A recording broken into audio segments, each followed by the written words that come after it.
नमस्कार, मी पत्रकार विजय पवार. आमच्या नुसतं राजकारण या चॅनलच्या विशेष भागात आपलं स्वागत आहे. आज आपण जाणून घेणार आहोत कोल्हापूर महानगरपालिकेच्या निवडणुकीच्या निमित्ताने उमेदवारी करत असलेल्या प्रभाग क्रमांक 9 ब मधील पल्लवी सोमनाथ बोळावीकर या प्रभाग क्रमांक 9 मधून निवडणूक लढवत आहेत. त्यांनी आपल्या कारकिर्दीत समाजकार्याची आणि त्यानंतर निवडणूक लढवण्याची कशी तयारी केली हे आपण त्यांना विचारूया. वहिनी नमस्कार. नमस्कार. आपण प्रभाग क्रमांक 9 मधून निवडणूक लढवत आहात. काँग्रेसची उमेदवारी आहे आपल्याला. आपण पहिल्या प्रत्यक्ष सामाजिक कार्यात कशा पद्धतीने सुरुवात केली? 2019ला कोरोना काळात जेव्हा कोरोनाचं होतं हे चालू, तेव्हा समाज कार्य करतच होते.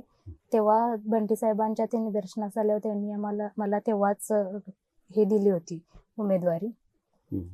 मग तेव्हा काय कोरोनामुळे झालंच नाही निवडणूक, ती पुढं ढकलली. पुन्हा आता जाहीर झाल्या निवडणुका, तेव्हा बंटी साहेबांनी आम्हाला सांगितलं की तुम्ही आता आणि परत हे निवडणुकीत सहभागी घ्या म्हणून. आता प्रभाग विस्तारलेला आहे. 4 प्रभागाचा एक प्रभाग झालेला आहे आणि 4 उमेदवार. कार्यक्षेत्र पण वाढलेलं आहे आणि तुमची पूर्वीची सुरुवात होती ती एका प्रभागावर पुरती होती. हा वाढीव प्रभागाची माहिती तुम्ही कशा पद्धतीने घेतली? आता माझी उमेदवारी जेव्हा जाहीर झाली त्याच्यानंतर मी हळूहळू सगळा भाग प्रचाराचा सुरुवात केला. त्याच्यानंतर माझ्या निदर्शनास आलं की उपनगरात बऱ्यापैकी सुविधा कमी आहेत, म्हणजे भागाचा विकास अजून झालेला नाही आहे. तो आता मी संपर्क वाढवून तो करण्याचा प्रयत्न करत आहे. आता तुम्ही ज्या भागात राहताय तो सोडून जो इतर नवीन भाग आहे त्या भागातल्या काही समस्या तुम्ही जाणून घेतलेल्या आहेत का? हो, नक्की. आपला कोतवाल नगर किंवा वरती रिंग रोडला रस्ते नाही आहेत, गटर्स नाहीत, स्ट्रीट लाईट नाही आहेत, किंवा महिलांसाठी सुरक्षित म्हणून भागात CCTV बसवणे गरजेचं आहे. पाणी प्रश्न आहे तिथं, तो सोडवण्याचा प्रयत्न करणार. आता मध्यंतरी नगरसेवकच नव्हते, त्यामुळे लोकांची कोंडी होत होती. अशा वेळेला तुमच्या भागातली लोक तुमच्याकडे काम घेऊन येत होते का? हो. कशा पद्धतीची कामं घेऊन येत? स्ट्रीट लाईट नाही भागात, किंवा पाणी वेळेवर येत नाही, कमी दाबाने येतं. बरं. अशा वेळेला तुम्ही आमदार बंटी साहेबांच्याकडनं कशा पद्धतीनं तुम्ही काम करून घेत? साहेबांना वेळोवेळी भागातील समस्या सांगून ज्या काही प्रॉब्लेम असतील ते साहेबांच्या कानावर घालून त्या सोडवण्याचा प्रयत्न करतो. घरचा सपोर्ट म्हटलं तर माझ्या मिस्टरांचा सपोर्ट खूप आहे. त्यांची इच्छा होती की आपल्या घरातनं लेडीज उमेदवार कोणतरी पुढे यावा, म्हणजे आपला समाजकार्य आपल्याला करता येईल जेणेकरून. आणि मला पण आवड आहे समाजकार्याची, त्यामुळे मग मिस्टरांनीच निर्णय घेतला की आपण यात समाजकार्यात हे करूया पुढं म्हणून. त्यानंतर तुम्ही लोकांशी कशा पद्धतीनं भेटीगाठी घेत राहील? जेव्हा उमेदवारी जाहीर झाली त्याच्यानंतर लगेचच मी लोकांना प्रत्येक प्रभागात जाऊन भेटले. तिथल्या सगळ्यांच्या समस्या जाणून घेतल्या. लोकांचा रिस्पॉन्स पण मला चांगला मिळाला आणि बंटी साहेब आहेत म्हटल्यावर काही प्रश्नच नाही, असा लोकांचा रिस्पॉन्स आहे आता. आता तुम्ही तुमचा जो भाग आहे त्यामध्ये ह्या ज्या रोजच्या समस्या तर आहेतच, ह्याशिवाय आणखी काही समस्या तुम्हाला जाणवतात का? किंवा लोक अजून काही तुमच्याकडे घेऊन येतात का काही समस्या अशा, किंवा ह्या आपल्या भागात हे उपनगर आहे म्हणून बरेच वर्ष झालेले नाहीत, अशा काही समस्या? तिथल्या महानगरपालिकेच्या शाळा बंद पडलेल्या आहेत, त्या सुरू करायच्या आहेत पुन्हा. कारण बऱ्यापैकी खाजगी शाळाच आहेत त्या उपनगरामध्ये आणि महानगरपालिकेच्या शाळा बंद पडलेल्या आहेत. त्या सुरू करण्यासाठी लोकांचं हे आहे, मागणी आहे की त्या सुरू व्हाव्यात असं. परत CCTVची खूप मागणी आहे. कचरा उठाव, कचऱ्याच्या गाड्या कचरा उठाव करायला येत नाहीत, किंवा रोडने जाताना पण माझ्या लक्षात आलं भरपूर कचरा आहे रोडला. उपनगर असल्यामुळे तिकडं जास्त लक्ष दिलं जात नाही. आता प्रशासक असल्यामुळे काय लक्ष नाहीये. आता ते सोडवत असताना आता तुम्ही नगरसेवक झाल्यानंतर ह्या सगळ्या तर सोडवशील, पण तो भाग सुधारावा किंवा नवीन काहीतरी तिथं प्रकल्प व्हावा किंवा लोकांच्या सोयी व्हाव्या, ह्यासाठी तुम्ही काय अजेंडा वगैरे ठेवलाय का? असं काय? मी नगरसेवक झाल्यावर पहिला ड्रेनेज किंवा रस्ते गटर्स त्या सुविधा पहिला करणार. हम्म. दुसरं म्हणजे स्ट्रीट लाईट नाही आहेत. हम्म. महिलांचे सुरक्षा म्हणून CCTV बसवणार, म्हणजे पूर्ण भागात हम्म. जेवढा माझा भाग येईल हम्म. तेवढ्या सगळ्या भागात मी CCTV बसवायचा असा विचार आहे, हम्म. जेणेकरून महिला सुरक्षित राहतील. तुमच्या भागात ज्या मूलभूत गरजा आहेत, रस्ते, पाणी, लाईट, CCTV, ह्याशिवाय इतर प्रकल्प किंवा उपक्रम किंवा लोकांच्यासाठी म्हणून काय करण्याची तुमची मानस आहे तुमची? आता माझ्या भागात म्हणजे रंकाळा आमच्या इथे जवळ आहे. कोल्हापुरात येणारे प्रत्येक पर्यटक हा रंकाळ्यावरती येत असतो आणि त्यांना गाडी पार्किंग करण्यासाठी पार्किंग नाहीये. ते सोडवण्याचा मी पहिला प्रयत्न करणार. पार्किंग करून त्यांची ती समस्या सोडवणार. किंवा लेडीज वर्ग असेल त्यांच्यासाठी स्वच्छतागृह नाही आहे रंकाळ्यावरती, किंवा फिरायला येणारे जे असतील त्यांना आले की लेडीज जेंट्स दोघांच्यासाठी स्वच्छतागृह नाहीये, ते करण्याचा प्रयत्न करणार.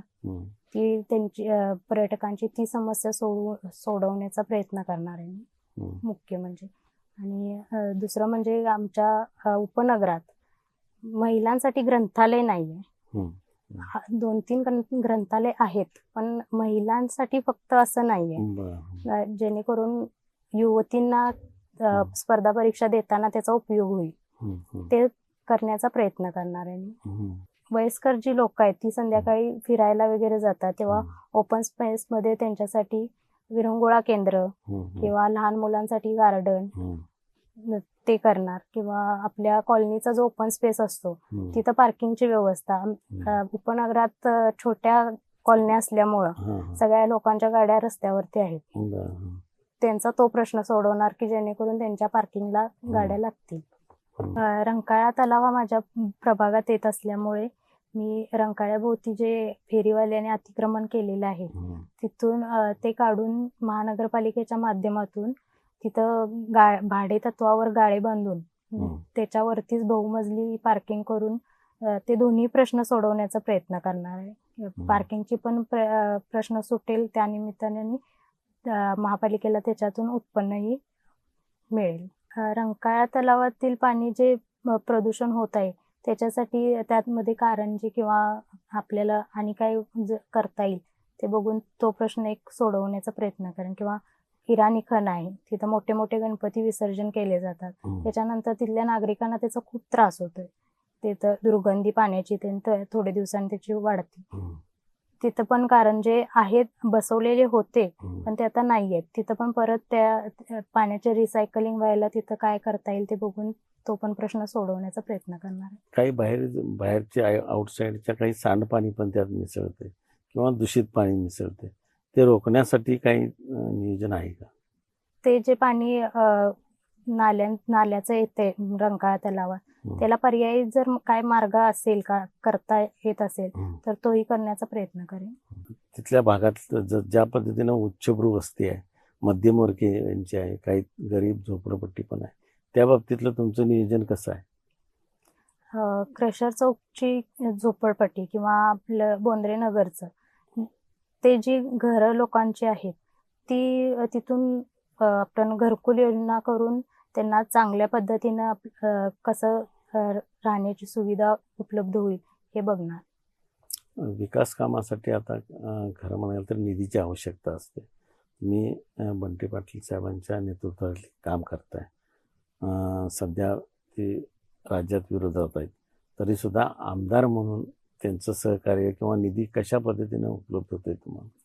आता जरी काँग्रेसची सत्ता नसली तरी बंटी साहेबांनी आम्हाला खूप मदत केलेली आहे. त्यांच्या आमदार फंडातून म्हणा किंवा ऋतुराज दादा जेव्हा आमदार होते तेव्हा त्यांच्या आमदार फंडातून आम्हाला निधीचा कधीही कमी पडू दिलेली नाही. त्या निधीच्या जोरावर आम्ही खूप कामं केलेली आहेत भागात. आता महापालिकेतली काही कामं असतात, आता हे तुमच्या प्रभागातली कामं झाली, पण प्रभागाच्या लोकांची कामं महापालिकेत असतात, त्यामध्ये काही दाखले असतात, परवाने असतात, तर ते लोकांची समस्या नगरसेवकांनी सोडवावी अशी लोकांची अपेक्षा असते, म्हणजे सहकार्य करावं. ह्या दृष्टिकोनातून काय तुम्ही माहिती घेतली आहे? कॉलनीचा जो ओपन स्पेस आहे तिथं एखादं ऑफिस टाकून हम्म, वीज बिल भरणं, हम्म, केंद्र सुरू करणं हम्म, किंवा पाणी बिल, हम्म, अशा छोट्या छोट्या ज्या काही सुविधा करता येतील हम्म. तेवढ्या करण्याचा प्रयत्न करणार आहे. महापालिकेतली जी कामं आहेत मग त्यामध्ये उत्पन्नाचे दाखले असतात किंवा तुमचे जन्म मृत्यूचे दाखले असतात. त्याशिवाय परत काही इतर परवाने असतात, व्यावसायिक परवाने. हे तिथं गेल्यानंतर लोकांना कळत कळत नाही. नाही. अशा वेळेला नगरसेवकांनी सहकार्य करावं अशी एक लोकांची अपेक्षा असते. अशा ह्यानं तुम्ही काय प्रयत्न करणार आहात का? हो, नक्की. भागातील लोकांना जेवढा त्रास कमी होईल त्यांचा हं, तेवढा त्यांना कमी करण्याचा प्रयत्न करणार आहे. हं. आपण निवडणूक आता जे प्रचार सुरू केलेला आहे तो प्रचार सुरू करताना कशा पद्धतीने आता प्रचार सुरू आहे आणि त्याचा प्रतिसाद कसा आहे आणि आतापर्यंत काँग्रेसच्या माध्यमातून बंटी साहेब असतील किंवा इतर जे तुमचे काही कार्यकर्ते आहेत ते कसे सहकार्य करतात? प्रचार सुरू करताना मी 3 डिसेंबर पासून प्रचार सुरू केलेला आहे. घर टू घर मी प्रचार चालू आहे माझा आता सध्या. सकाळी मी 9 वाजता घरातून बाहेर पडते, 1-1:30ला मी घरी येते सकाळी. संध्याकाळी 5ला बाहेर पडले की 8:30-9 वाजतात मला घरी यायला. लोकांचा घर to घर. प्रतिसाद कसा आहे? लोकांचा प्रतिसाद खूप चांगला आहे. काँग्रेस म्हटल्यावर काही प्रश्नच नाही. पॅनलचे आम्ही चौघही मिळून प्रचार करतो आता. पहिली एक फेरी आम्ही केली म्हणजे एकटे. आता आम्ही चौघही मिळून प्रचार करतो एकत्र. आणि घरचं म्हटलं तर घरचा सपोर्ट मला खूप आहे. आमची सगळीच आम्ही प्रचारात आहे. पक्षाचे आणि हे आमच्या संबंधित जे कार्यकर्ते आहेत ते आम्हाला खूप सपोर्ट करतात. तुम्ही तुमच्या भागातील मतदारांना कशा पद्धतीने आवाहन करणार?